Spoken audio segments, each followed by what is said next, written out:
25 जून 1975 ये वही तारीख है जिस दिन देश में आपातकाल की घोषणा की गई थी। इंदिरा गांधी के नेतृत्व में सरकार की सिफारिश पर तत्कालीन राष्ट्रपति फखरुद्दीन अली अहमद ने आपातकाल लगाए जाने पर अपनी मुहर लगाई थी।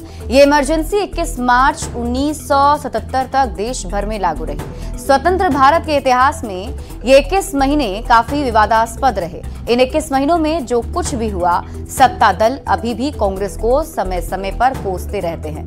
इमरजेंसी के 49 साल पूरे होने पर बीजेपी ने कांग्रेस पर निशाना साधा है। आपातकाल की तारीख को काला दिन बताते हुए कहा, संविधान को बचाने की बात करने वाले लोगों ने ही आपातकाल लागू किया था और आम लोगों के अधिकार छीन लिए गए थे।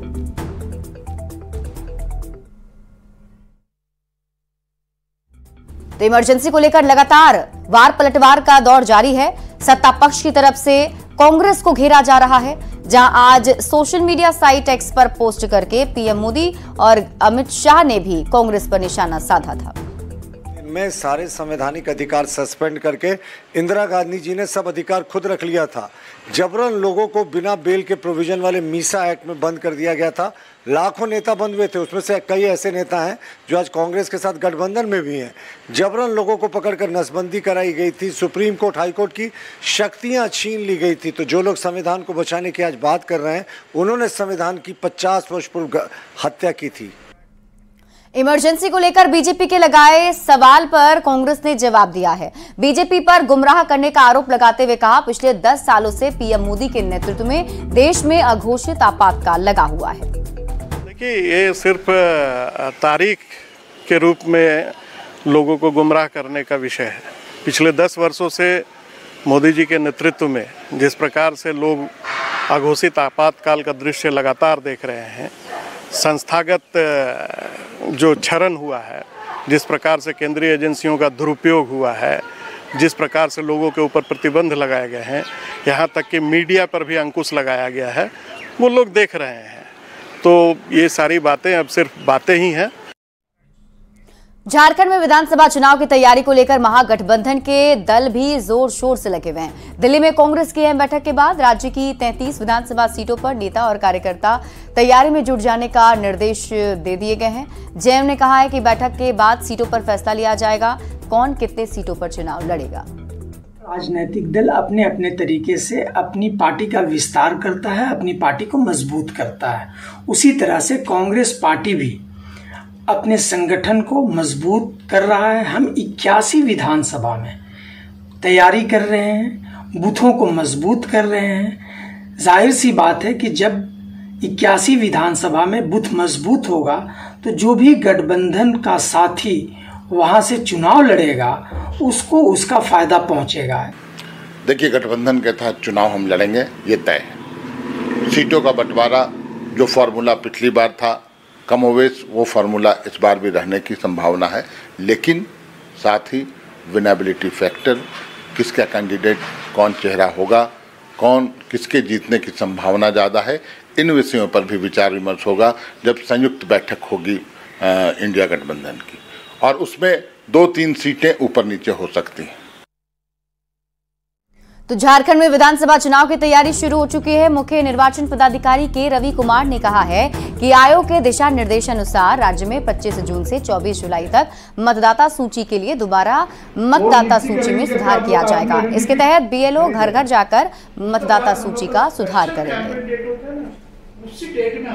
सेकंड स्पेशल समरी डिवीजन है। आप लोगों को इसी साल में होने वाला विधानसभा चुनाव का मद्देनजर रखते हुए कमीशन का द्वारा निर्देश है, उसी के अनुसार कमीशन निर्देश के अनुसार काम प्रारंभ शुरू हुई है। इसमें 1 जुलाई को किसका 18 उम्र हो रहा है उनका सब अपने नाम का दर्ज। इसमें किसका भी अभी नाम छूट गया, किसी का भी कोई मिस्टेक है, वो सब अपने एप्लीकेशन दे सकते हैं, उसका करेक्शन किया जाएगी। कोडरमा से बड़ी खबर है। डबल मर्डर केस के पीड़ित परिवार वालों से मिले हैं बगोदर के माली विधायक विनोद सिंह और उन्होंने हर संभव मदद का आश्वासन भी दिया है।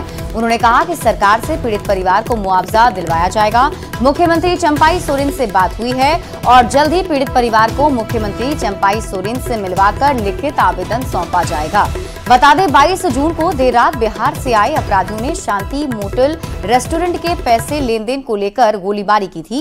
गोली लगने से होटल मैनेजर और एक कर्मी की मौत हो गई। और जो दोनों ही परिवार हैं वो नौजवान के जो उनके परिवार हैं, बच्चे हैं, सब उनके ऊपर आश्रित थे और इनके पास और कोई इलाकों के रोजगार की कोई व्यवस्था नहीं है। बिल्कुल मैंने मुख्यमंत्री से भी मिलकर के भी और लिखित रूप से कहा, माननीय मुख्यमंत्री जी भी ने कहा कि संबंधित पीड़ित परिवारों से भी एक आवेदन आ जाए, तो मुझे लग रहा है कि परिवार लोगों को मिलेगा।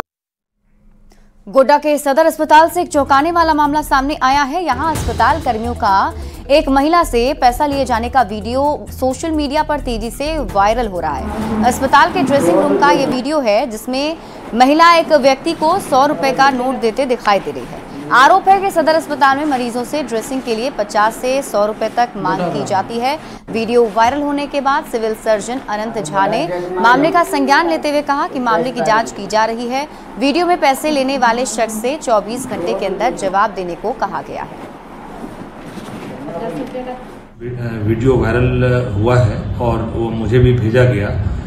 इसमें यह एक गंभीर, अगर ये मामला सत्य है तो ये एक गंभीर मामला है, और क्योंकि अस्पताल में हमको सारी सुविधाएं निःशुल्क देनी है और अगर हमारे कर्मियों के द्वारा इस तरह का किया जाता है, जो कि भेजे गए वायरल वीडियो से ये स्पष्ट हो रहा है, तो इस संबंध में 24 घंटे के अंदर स्पष्टीकरण की मांग की गई है।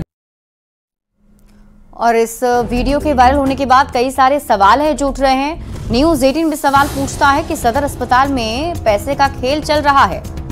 सवाल तो ये भी बनता है कि मरीजों से पैसे लेने वाले आरोपियों पर कार्रवाई कब तक होगी, क्योंकि अस्पताल में जो इलाज है वो निःशुल्क है। ऐसे में लोगों से पैसे क्यों लिए जा रहे हैं और कब तक मरीजों को परेशान किया जाएगा।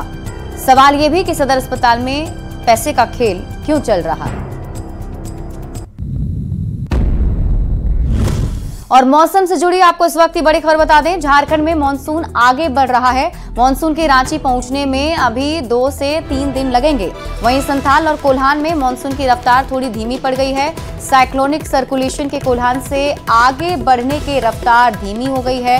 संथाल और कोल्हान में मानसून की बारिश हो चुकी है। संथाल और कोल्हान में 26 जून को बारिश की संभावना जताई जा रही है। झारखंड के कई जिलों में भी आज बारिश का अलर्ट जारी किया गया है। संथाल और कोल्हान में मानसून दस्तक दे चुका है, लेकिन रांची के आसमान में आज भी मानसून के बादलों के बेईमान होने का इंतजार है।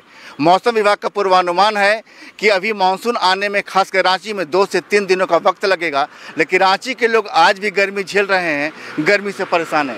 आमतौर पर 10 जून तक राज्य में मानसून आ जाता है, मानसून की बारिश देखते हैं, ठंडा ठंडा कूल भी देखते हैं, लेकिन अभी भी लेट है बहुत। जो पहले तो मानसून ऐसी थी कि रांची में तो एसी की भी आवश्यकता नहीं थी, कूलर भी लोग नहीं यूज करते थे, और शाम को जैसे ही थोड़ा सा होता था गर्मी और शाम को बारिश